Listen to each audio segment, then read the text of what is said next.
Learning with Dr. Shivangi. Today's topic is elements of non-verbal communication. As in the previous videos, we already started the playlist for the subject communication and also discuss various topics related to it like concept of communication, classification of communication, process of communication and so on. So in today's video we'll discuss about this topic. You can also watch other videos, links are provided in the description box. So before I started the video, I want to say you that if you like my video, please like and share this video and don't forget to subscribe my channel which is Learning with Dr. Shivangi. Now coming to the main topic which is elements of non-verbal communication. The major elements of non-verbal communication can be divided into body language, kinesics, vocal tone, space and proxemics, dress and grooming, etc. So there are several types of elements of non-verbal communication which are as follows. First one is eye contact, second is facial expression, third is gesture, fourth is posture, fifth is tactile communication, sixth is dress and grooming, seventh is proxemics, eighth is paralanguage, ninth is silence, 10th is time, 11th is visual and auditory signs and signals, and the last is postures. So these are the elements of non-verbal communication. Now we are discussing each of the point one by one in detail. So first one is the eye contact. It is a direct and powerful form of non-verbal communication. The superior in the organization generally maintains eye contact longer than the subordinate. The direct stare of a sender of the message conveys candor and openness. It elicits a feeling of trust. Downward glances are generally associated with modesty. Eye rolled upward are associated with fatigue. So eye contact is very important. Downward eye contact and upward eye contact change difference in communication skill. Second is facial expressions. A smile, frown, raised eyebrow, yawn and sneer also convey information.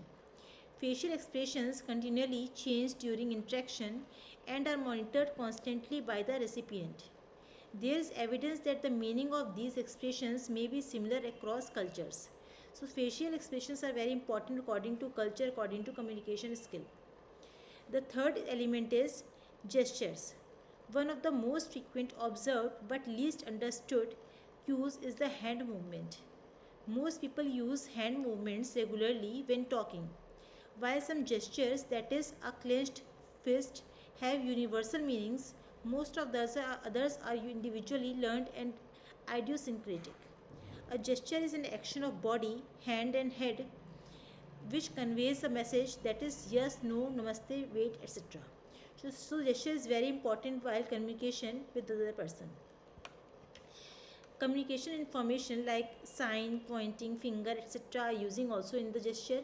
Communicating information like clapping indicates appreciation. Fist clenching shows aggression. Face touching shows anxiety also. It also supports speech and expressing self-image while using gesture. The next element is posture. The way we stand or sit, the position of the hand and head, basically how we carry ourselves is known as posture. That is, hunched shoulders show low confidence. In emergency, a person tends to sit on the edge of a chair. Posture can be used to determine a participant's degree of attention or involvement, the difference in status between communicators, and the level of fondness a person has for the other communicator. So posture is very important while communication. Their body movement, their sitting structure also communicate very well. Studies investigating the impact of posture or interpersonal relationships suggest that mirror image congruent postures where one person's left side is parallel to other's right side leads to favorable perception of communicators and positive speech. A person who displays a forward lean or a decrease in a backwards lean also signifies positive sentiment during communication. Posture is understood through such indicators as directions of lean, body orientation, arm position and body openness.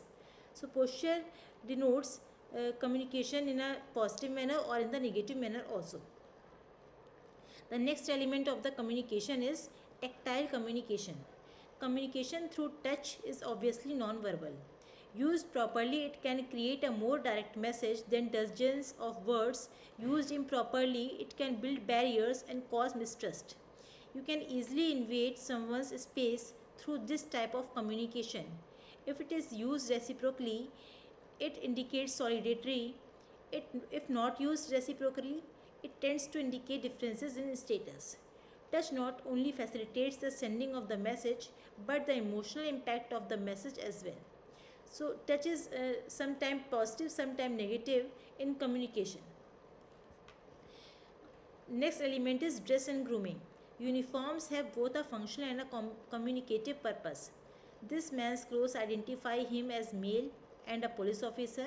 His badges and shoulder sleeve insignia give information about his job and rank. Elements such as physique, height, weight, hair, skin, color, gender, orders, and clothing send non-verbal messages during interaction. So dress and grooming is very important while communication. It improves impression on other person. Next element is proxemics. Proxemics is the study of how people use and perceive the physical space around them. The space between the sender and the receiver of a message influences the way the message is interpreted. So proxemics shows the perception of the other person like using physical space. Next element is paralanguage. It includes pitch, volume, intonation, etc. The tone of voice, rate of speech, pause, accent can not only communicate but alter the meaning significantly. Researchers have found that tone, pitch, quality of voice, and rate of speaking convey emotions that can be accurately judged regardless of content of the message. So paralanguage includes pitch, volume, intonation, voice, rate of speech, and so on. The next element also we'll discuss. The important thing to gain from this, that the voice is very important, not just as a conveyor of the message but as a complement to the message. As a communicator, you should be sensitive to the influence of tone, pitch, and quality of your voice on the interpretation of your message by the receiver. So the next element is silence. Silence can be positive or negative influence in the communication process. It can provide a link between message or severe relationship. It can create tension and uneasiness or create a peaceful situation also. Silence can also be judgmental by indicating favor or disfavor, agreement or disagreement.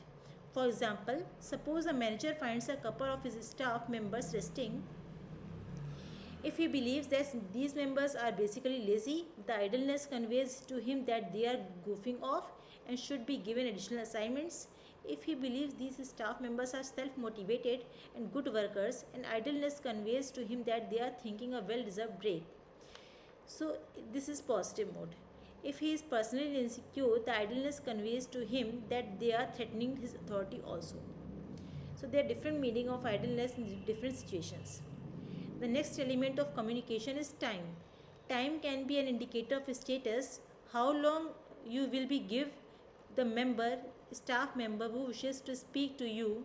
How long will you make him wait to see you? Do you maintain a schedule? Is your schedule such that your subordinates must arrange their schedules to suit yours? In a healthy organization, the manager and his subordinates use time to communicate their mutual respect to each other. So time is very important while communicating to each other in a professional manner.